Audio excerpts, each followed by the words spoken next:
I'm disappointed in in what happened in that Ravens Bengals game last night. And this is why. We had ample opportunity to win that football game. There were multiple chances to win. And at one point, you could almost say that the backup Tyler Huntley had Joe Burrow and them boys scared. They were scared. They were.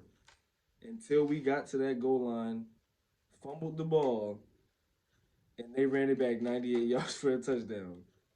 At this point, the belief was slowly just falling off. I was running out of belief at that point in the game. The belief was leaving because everything was perfect. We got the stop we needed. We get the ball. We're down 7-9. 4 minutes left in the second quarter. You get three or you get seven. You get ball at half. You score again. You play defense. Ball game. It would have been perfect. It would have been perfect. But no, nah. It's never that easy. You know what I'm saying? For the Ravens, at least, it's never that easy for us. It just don't want to work out like that for us. You know what I'm saying? So we we gotta go through the trials and tribulations. You know what I'm saying? We gotta go for the sneak on the 3 yard line, right? And then we gotta have our tight ends in the backfield getting handoffs and lining up as our X receiver because we don't believe in the ones we have, right? A lot of things got to change with this team. Greg Roman got to go. Like he has to go. He is hindering the Ravens, not only the Ravens but Lamar, the other people on the team, the other receivers we have on the team. If anybody even knows who they are, because it seems like I'm the only one that knows. They when I talk to people, they're like, "Well, you guys don't even have any receivers." They got a point. They got a point. We don't have any star receivers because who wants to come to the Ravens and block? You know what I'm saying? In Greg Roman's offense, I wouldn't. I wouldn't want to come out there just to block. You got to make it appealing. It's just not appealing, and that leads to the decision making that the Ravens have to make. And the decision making last night was terrible. Like I said, we're sneaking it on the 3 yard line. We got Andrews lining up outside, and we're handing it off to him in the backfield. I had a lot of belief because there were things that other people weren't looking at that I was. The Ravens were 6-0. 6-0. We did not lose a wild card game away until last night.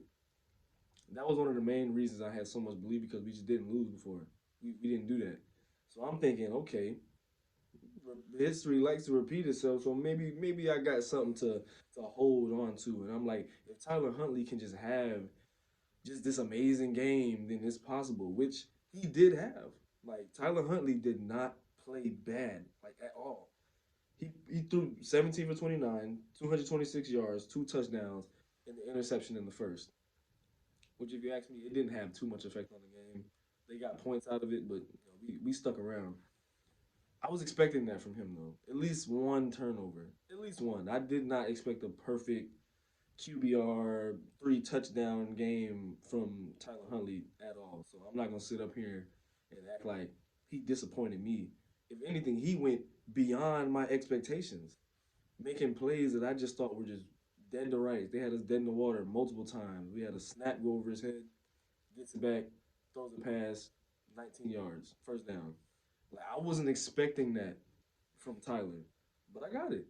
So I'm not so upset at any of the players on the Ravens. I'm upset with everybody, and not everybody, but a lot of those coaches. John Harbaugh, I'm mad at John. John was literally, literally letting the game trickle away in the fourth quarter when we were on the Bengals side of the field, and he let 33 seconds drip off the clock when we had two timeouts. He let 33 seconds go off the clock. Really, John? We had 33 seconds drip off that clock. And then Greg Roman, our our offensive coordinator, who I think needs should have been gone already, his play calling is somewhat ridiculous at times. That I honestly look at the TV and I say, hmm, it's 3rd and 10. We got three tight ends and one receiver on the field. What the hell? What they expect? What did they expect to happen? Just get it to 4th and short so we can go for it. No, open up the playbook. Have something in the playbook so that it's not 3rd and 10. We're a running team. Don't pass it 2 times and then run the ball on 3rd down. In a formation with three tight ends and one receiver. What what do they what do they think is going to happen when you put the players, your backup, in a situation like that? Now imagine if Tyler Huntley just wasn't available and we had to start Anthony Brown again, who threw 3 interceptions in week 18 against the Bengals. This game would have been terrible. I probably would have turned it off before the second half started. I probably would have. And then I would have had to deal with Cowboys fans and Bengals fans talking. Don't even get me started on the Steelers fans. Because honestly, if a Steelers fan has anything to say to me about last night, I just want them to think about where their team was since yesterday and the day before that. When teams in the playoffs, when they were getting ready to play their games, your team was at home with their families, watching. They weren't getting ready for the game because, you know what I'm saying? Y'all don't do that no more. The Steelers were home watching. So I really don't want to hear nothing from y'all. But apart from that, it was just too much going, not even too much going wrong. It was just too many situations where the wrong decision was being made. The decision making killed us in that game. And we could have won it. Now I know you're thinking, oh well, you just would have played the Chiefs next, right?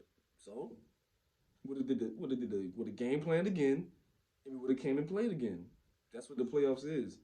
You know, nobody does that except for teams like the Ravens. Well, if y'all would have won that game, y'all would have just lost in this game. That what? Like, shaboing boing, get it out your mouth. You know what I'm saying? Like, leave them boys alone. You're focused on the wrong things, my boy. You feel me?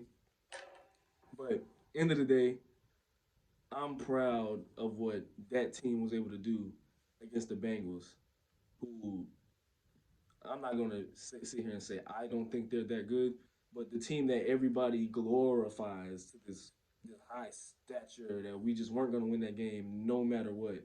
It was a close game. We simply let it go. We simply let it go. That's as simple as I can put it.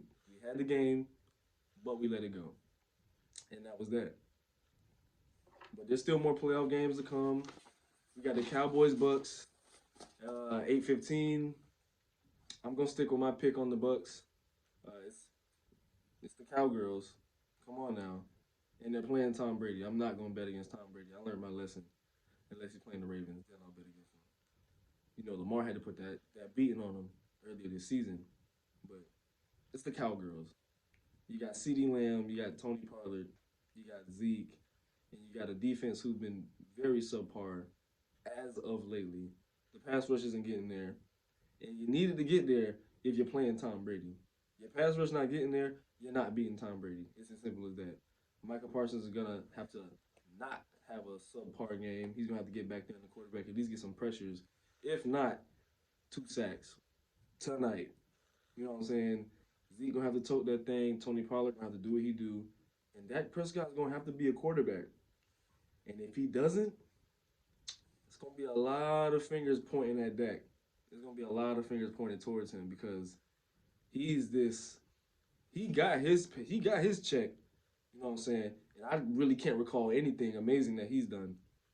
Lamar got an MVP. He only got no check yet. So that just goes to show you the type of decision makers the Ravens organization has. We pay somebody who's been on the team since week 9 $100 million, but not the dude you draft in 2018 who turns your entire franchise around.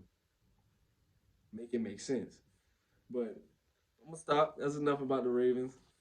I'll be back either Tuesday or Wednesday with another show. We're gonna talk about that Cowboys game and get ready for this next round of the playoffs. All right, y'all. Be easy.